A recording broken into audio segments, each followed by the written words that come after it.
ஒவ்வொரு முறையும் ரோஹிணி பாத்தீங்கன்னா எஸ்கேப் ஆயிட்டே போறாங்க. கூடை சீக்கிரமே ரோஹிணி முத்து மீனா கிட்ட மாட்டினா நல்லா இருக்கும் அப்படின்னு சொல்லிட்டு யாரெல்லாம் நினைக்கிறீங்களோ அவங்கள இந்த வீடியோக்கு லைக் பண்ணி தெரிவிங்க. இங்க ரோஹிணி ஷோரூம்க்கு வரவும் அதே நேரம் பாத்தீங்கன்னா இங்க வித்யா ரோஹிணிக்கு கால் பண்றாங்க. சொல்லு வித்யா எப்படி இருக்க அப்படின்னு சொல்லவும், நான் நல்லா இருக்கேன்டி, இப்ப அம்மாக்கு உடம்புக்கு பரவாயில்லையா அப்படின்னு சொல்லி கேக்குறாங்க. இப்ப ஓகே வந்தாண்டி இருக்காங்க அப்படின்னு சொல்லவும், அப்ப வித்யா இருந்துட்டு சாரிடி எனக்கு வந்துட்டு கொஞ்சம் ஒர்க் பிஸியா இருக்கு, நான் ஒரு 2 daysல வந்துட்டு அம்மாவை பாக்குறேன் அப்படின்னு சொல்லி சொல்றாங்க. அதை கேட்ட ரோஹிணி, ஆமா நான் தான் இப்ப உனக்கு க்ளோஸ் ஃப்ரெண்ட் இல்ல, இதே முன்னாடி மாதிரி இருந்துருச்சுன்னா உடனே ஓடி வந்து பாத்துருப்பீல்ல அப்படின்னு சொல்லி சொல்றாங்க. அதை கேட்ட வித்யா இருந்துட்டு, நான் வந்து அப்படிலாம் ஒண்ணும் நினைக்கலடி, நிஜமாலுமே வந்துட்டு எனக்கு ஒர்க் பிஸியா இருக்குடி அப்படின்னு சொல்லி சொல்றாங்க. அப்ப ரோஹிணி வந்துட்டு சரி பரவாயில்ல விடு அப்படின்னு சொல்லவும், அப்ப வித்யா இருந்துட்டு சரி இப்ப வந்துட்டு உனக்கு சந்தோஷம் தானே, கிறிஷ் வந்து இப்ப உங்க கூடயே இருக்கானல்ல அப்படின்னு சொல்றாங்க. கிறிஷ உங்க கூடயே வச்சு பாத்துக்கணும்னு நினைப்பனையே, அதே மாதிரி அவனும் உங்க கூட இருக்கணும்னு தான் ஆசைப்படுவா. இப்ப உங்க அம்மா உடம்பு சரியில்லாதனால இப்ப அவன் கூட உன்னால இருக்க முடியதில்ல, நீ சந்தோஷமா தானடி இருக்க அப்படின்னு சொல்லி கேக்குறாங்க. அதை கேட்ட ரோஹிணி கடுப்பாயிட்டு, அட நீ வேற ஏண்டி, நான் எங்கடி சந்தோஷமா இருக்க, ஒவ்வொரு நிமிஷமும் நான் பயந்துட்டு தான் இருக்க. அப்ப வித்யா இருந்துட்டு என்னடி சொல்ற அப்படிங்கப்போ, ஆமாண்டி கிறிஷ் அங்க இருக்கிற ஒவ்வொரு நிமிஷமும் வந்துட்டு எனக்கு வந்துட்டு ஆபத்துதான் அப்படின்னு சொல்லி சொல்றாங்க.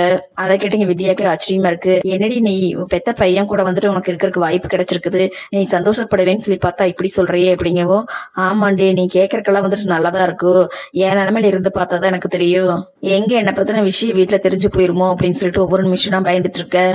யாராவது கிறிஷ் கிட்ட ஏதாவது கேள்வி கேட்டு அவன் ஏதாவது வந்துட்டு உண்மையை உளறிடுவானோ அப்படின்னு சொல்லிட்டு நானே ஒவ்வொரு நிமிஷமே பயந்துட்டு இருக்கேன்டி அப்படின்னு சொல்றாங்க. அப்ப வித்யா இருந்துட்டு, எப்படி ரோகிணி எப்பவுமே வந்துட்டு உன்னை பத்தி மட்டுமே நினைக்கிற மாதிரி இப்படி சுயநலமாவே இருக்கு அப்படின்னு சொல்லி கேக்குறாங்க.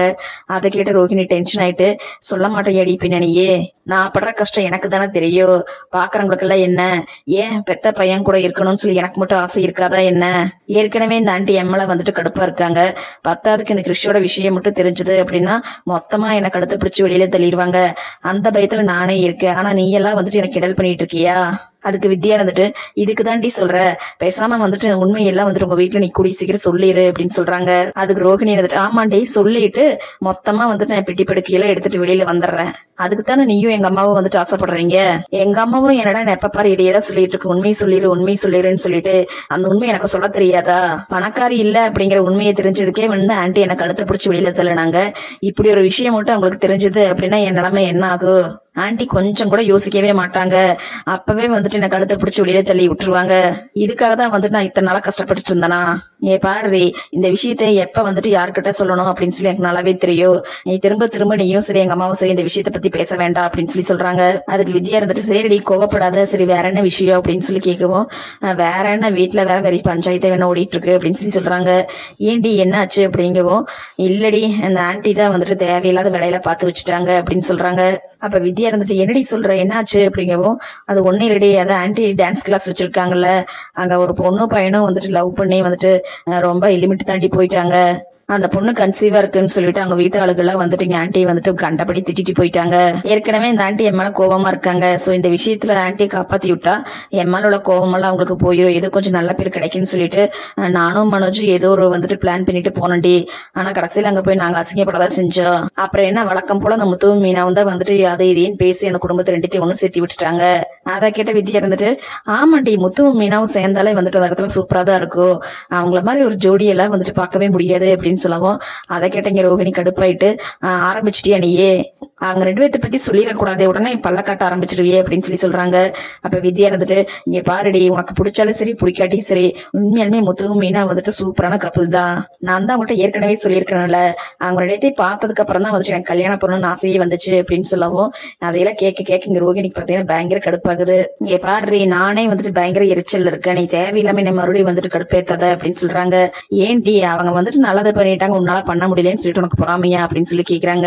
அப்ப ரோஹிணி இருந்துட்டு, இங்க பாருடி என்ன நடந்தது ஏது நடந்ததுன்னு சொல்லி தெரியாம பேசாத, அவங்க மட்டும்தான் ஆண்டிக்கு நல்லது பண்ணுவாங்களா, நானும் மனோஜும் நல்லது பண்ணணும்னு தான் போனோம், ஆனா என்ன பண்றது எங்க நேரம் அப்படி ஆயிடுச்சு, தேவையில்லாம அங்க போய் நாங்க அசிங்கப்பட்டதுதான் மிச்சம், பத்தாவதுக்கு இந்த ஆண்டி என்னை திட்டுனது மட்டும் இல்லாம அடிச்சுட்டாங்கடி அப்படின்னு சொல்றாங்க.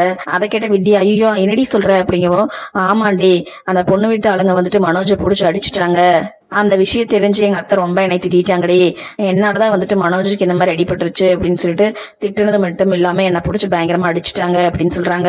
அப்ப வித்யா இருந்துட்டு, ஏண்டி ரோகிணி உனக்கும் மனோஜுக்கு இந்த தேவையில்லாத வேலையில்ல, அதான் முத்து மீனா இருக்காங்களே அவங்களே வந்துட்டு பாத்துக்குவாங்கல்ல அப்படின்னு சொல்லவும், ஏண்டி அவங்கதான் வந்துட்டு நல்லது பண்ணணுமா, ஏன் நாங்களாம் வந்துட்டு நல்லது பண்ணக்கூடாது அப்படின்னு சொல்லிட்டு கத்துறாங்க. அதை கேட்ட வித்யா, அம்மா தாய் எனக்கு தெரியாம கேட்டுட்டு விடு, எம்மால ஏண்டி இப்ப நீ கோவப்படுற, சரி நான் உனக்கு அப்புறம் கூப்பிடுறேன் அப்படின்னு சொல்லிட்டு இங்க வித்யா போனை கட் பண்ணிடுறாங்க. இங்க நேரம் ரோகிணி உள்ள வரவும் இப்ப மனோஜ் இருந்துட்டு, என்ன ரோகிணி இவ்வளவு லேட்டா வர அப்படின்னு சொல்லி கேக்குறாங்க. இல்ல மனோஜ் நான் வந்துட்டேன், இங்க வித்யா கூட தான் பேசிட்டு இருந்தேன் அப்படின்னு சொல்றாங்க. மனோஜ் சரி சரி போய் சீக்கிரம் போய் அக்கௌண்ட்ஸ் வேலை பார்ப்போம் அப்படிங்கிறாரு. அதை கேட்ட ரோகிணி, இப்ப எதுக்கு வந்து எங்கிட்ட நீ மூஞ்சி காமிக்கிற அப்படிங்கவும், அப்ப ஷோரூம்ல புதுசா வேலைக்கு சேர்ந்த அந்த பொண்ணு பாத்தீங்கன்னா ரோகிணியை கூப்பிட்டு, அக்கா அக்கா நில்லுங்கக்கா, எதுக்காக வந்துட்டு அண்ணங்கிட்ட இவ்வளவு கோவப்படுறீங்க, நான் தான் சொன்னலக்கா அந்த லேகியத்தை நீங்க கொடுத்தீங்க அப்படின்னா அண்ணா வந்துட்டு இந்த மாதிரி உங்ககிட்ட கோவப்பட மாட்டாரு, உங்களையே சுத்தி சுத்தி வருவாரு, அதுக்கப்புறம் எந்த பிரச்சனையும் இருக்காதுக்கா அப்படின்னு சொல்லி சொல்றாங்க. அப்ப ரோகிணி இருந்துட்டு, அதுதான் பழசாயிருச்சு, அது இப்ப சாப்பிட்டா பிரயோஜனம் இல்லைன்னு சொல்லி நீ தானே சொன்ன அப்படிங்கவோ, ஆமாக்கா நேத்தே நான் உங்ககிட்ட சொன்னேன்ல மறுபடியும் புதுசா கொண்டு வர சொல்றேன்ட்டு, இப்ப எனக்கு ஊர்ல இருந்து கொடுத்து அனுப்பிச்சிட்டாங்க, இருங்க நான் போய் எடுத்துட்டு வரேன் அப்படின்னு சொல்லிட்டு பேக்ல இருந்து எடுத்துட்டு வந்து ரோகிணி கிட்ட கொடுக்குறாங்க. இங்க பாருங்கக்கா இந்த டைமாவது வந்துட்டு நீங்க மிஸ் பண்ணிடாதீங்க, இன்னைக்கே வந்துட்டு அண்ணனுக்கு இது கலக்கி கொடுங்க, மறந்துடாதீங்க, ஒரே ஒரு ஸ்பூன் பால்ல கலக்கி கொடுங்க, எக்ஸ்ட்ரா எல்லாம் போட்டுறாதீங்க, அதுக்கப்புறம் பாருங்க அண்ணன் வந்துட்டு உங்களையும் சுத்தி சுத்தி வருவாரு, உங்ககிட்ட இந்த மாதிரி எல்லாம் சண்டையெல்லாம் போட மாட்டாருக்கா அப்படின்னு சொல்றாங்க. அதை கேட்டீங்க ரோகிணியும் இருந்துட்டு, ஆமா ஆமா இந்த மனோஜுக்கு வந்து நம்ம எவ்வளவு நல்லது பண்ணாலும் வந்துட்டு இவன் நம்மளை புரிஞ்சுக்கவே மாட்டேங்கிறான், கடைசியில ஏதாவது ஒரு பிரச்சனைன்னு வந்து நம்மளதான் காட்டி கொடுத்துட்டு இவன் எஸ்கேப் ஆயிடுறான், இவனுக்கு வந்துட்டு நேர்வழியில எல்லாம் போனா ஆகாது, இந்த பொண்ணு சொன்ன மாதிரி வந்துட்டு இந்த லேகியத்தை வந்துட்டு கலக்கி கொடுத்து இவனை வந்துட்டு நம்ம கண்ட்ரோல்லே வச்சுக்கணும், மனோஜ் முழுசா நம்ம கண்ட்ரோல்ல வந்தாதான் வந்துட்டு இந்த ஆண்டியனை வந்து நம்ம ஏத்து பேச முடியும், அதுக்கப்புறம் தான் வந்துட்டு நம்ம ஒவ்வொரு காரியத்தையும் வந்துட்டு சாதிக்கணும், நாளைக்கே வந்துட்டு கிறிஷோட விஷயம் எல்லாம் வீட்டுக்கு தெரிய வந்தாலும் மனோஜ் நம்ம பக்கம் இருந்தா மட்டும்தான் வந்துட்டு நம்ம வாழ்க்கையை நம்ம காப்பாத்திக்க முடியும், அதுக்கு முதல் வேலையே வந்துட்டு மனோஜ் நம்ம வசிப்படுத்தி ஆகணும் அப்படின்னு சொல்லிட்டு அந்த லேகியத்தை வாங்கிட்டு போறாங்க.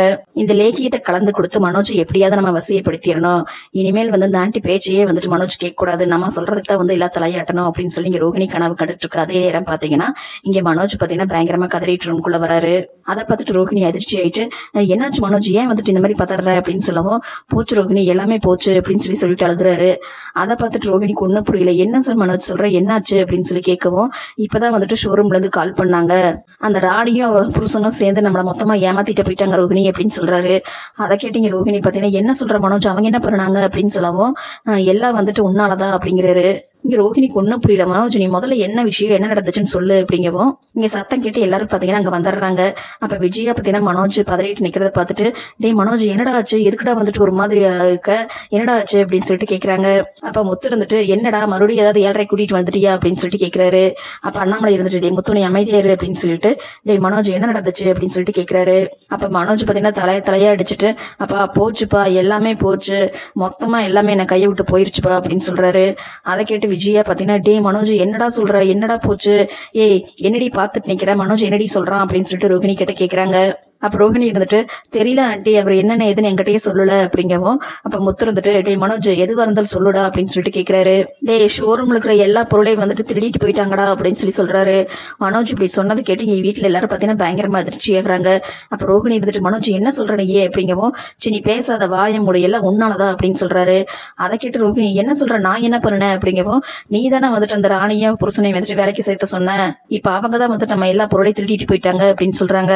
அதை கேட்டு விஜயா, டே மனோஜ் என்னடா சொல்ற, ஷோரூம்ல இருக்கிற பொருளெல்லாம் திருடிட்டு போயிட்டாங்களா அப்படின்னு சொல்லவும், ஆமாமா பொருளை திருடுறது மட்டும் இல்லாம இந்த புதுசா வந்துட்டு சீட் எல்லாம் வந்து போட்டிருந்த அதுக்கான பணம் எல்லாம் வேற லாக்கர்ல வச்சிருந்தா அதையும் எல்லாத்தையுமே சேர்த்து திருடிட்டு போயிட்டாங்கம்மா அப்படின்னு சொல்லிட்டு அழுகுறாரு. அதை கேட்டு வீட்டுல எல்லாரும் பாத்தீங்கன்னா அப்படியே பயங்கர அதிர்ச்சியில நிக்கிறாங்க. அப்ப அண்ணாமலை இருந்துட்டு, டே மனோஜ் என்னடா சொல்ற, யாருடா அவங்க அப்படின்னு சொல்லவும், அப்ப அவங்க 2 பேரும் வந்துட்டு புதுசா ஷோரூமுக்கு வந்தவங்கப்பா, அவங்கள வந்துட்டு ரோஹிணி தான் இப்ப வேலைக்கு சேர்த்துனா, இப்ப அவங்கதான் இப்ப வந்துட்டு ஷோரூம்ல இருக்கிற எல்லா பொருளையும் திருடிட்டு என் காசையும் வந்துட்டு எடுத்துட்டு போயிட்டாங்கப்பா, அது எல்லாம் நான் டீலருக்கு கிட்ட கொடுக்க வேண்டிய காசுப்பா, இப்ப போச்சு எல்லாம் மொத்தமா போச்சுப்பா அப்படின்னு சொல்லிட்டு இங்க மனோஜ் பாத்தீங்கன்னா பயங்கரமா அழுகுறாரு. அதை பாத்துட்டு இங்க ரவி, ஸ்ருதி, முத்து, மீனான்னு சொல்லிட்டு எல்லாருமே பாத்தீங்கன்னா பயங்கரமா அதிர்ச்சி ஆகுறாங்க. இங்க விஜயாவோ தலையா அடிச்சுட்டு, டே மனோஜ் என்னடா சொல்ற, ஏன்டா இந்த மாதிரி எல்லாம் பண்ணிட்டு வந்திருக்க, ஒவ்வொரு டைம் இப்படிதான்டா நீ வந்துட்டு ஏமாந்து போய் நிக்கிற அப்படின்னு சொல்லவும், அப்ப மனோஜ் வந்துட்டுமா அவங்க புதுசா வேலைக்கு சேர்ந்தவங்களை வந்துட்டு நான் வைக்க வேண்டாம்னு சொன்னேன், ஆனா ரோஹிணி தான் வந்துட்டு உங்களை சேர்த்த சொன்னா அப்படின்னு சொல்லவும், இங்க விஜயாக்கு மொத்த கோபம் பாத்தீங்கன்னா அப்படி ரோஹிணி மேல திரும்புது. எல்லாம் உன்னாலையாடி, ஏண்டி வந்துட்டு என் பையனை வந்துட்டு இந்த அளவுக்கு கஷ்டப்படுத்துற, வீட்டுல வந்துட்டு இந்த மாதிரி ஏதாவது வந்து இழுத்து போட்டு ஏழரை பண்ணிட்டே இருப்பியாடி அப்படின்னு சொல்லிட்டு இங்க விஜயா பாத்தீங்கன்னா ரோஹிணி போட்டு அடி அடி நடிக்கிறாங்க. பாருடி என் பையனை பாரு, அவன் ஆசாசியா அந்த பிசினஸ் ஆரம்பிச்சா, இப்ப பாரு அவன் மொத்தத்தையும் இழந்து இப்படி அம்போன்னு உட்காந்துட்டு இருக்கான், எல்லாம் உன்னாலதாண்டி அப்படின்னு சொல்லிட்டு இங்க விஜயா பாத்தீங்கன்னா ரோஹிணி போட்டு அடி அடி நடிக்கிறாங்க. இங்க ரோஹிணி பாத்தீங்கன்னா ஆல்ரெடி ஷோரூம்ல பொருள் திருட்டு போனதுலயே அதிர்ச்சியா இருக்காங்க. பத்தாவதுக்கு மனோஜ் மொத்த பழையும் தூக்கி ரோஹிணி மேல போடவும் இங்க ரோஹிணியும் பயங்கர அதிர்ச்சியில இருக்காங்க. இங்க ரோஹிணி என்னடான்னா வசியமரத்தை கொடுத்து மனோஜ் விஜயா கிட்ட பிரிக்கணும்னு நினைச்சாங்க. ஆனா இப்ப நடக்கிறதெல்லாம் பார்த்தா விஜயா தான் மொத்தமா மனோஜ் கிட்ட ரோஹிணி பிரிச்சு விட்டுருவாங்க போல இருக்கு. ஒருவேளை அப்படி நடந்தா நல்லா இருக்கும் அப்படின்னு சொல்லிட்டு யாரும் நினைக்கிறீங்களோ அவங்களை இந்த வீடியோக்கு லைக் பண்ணி தெரிவிங்க.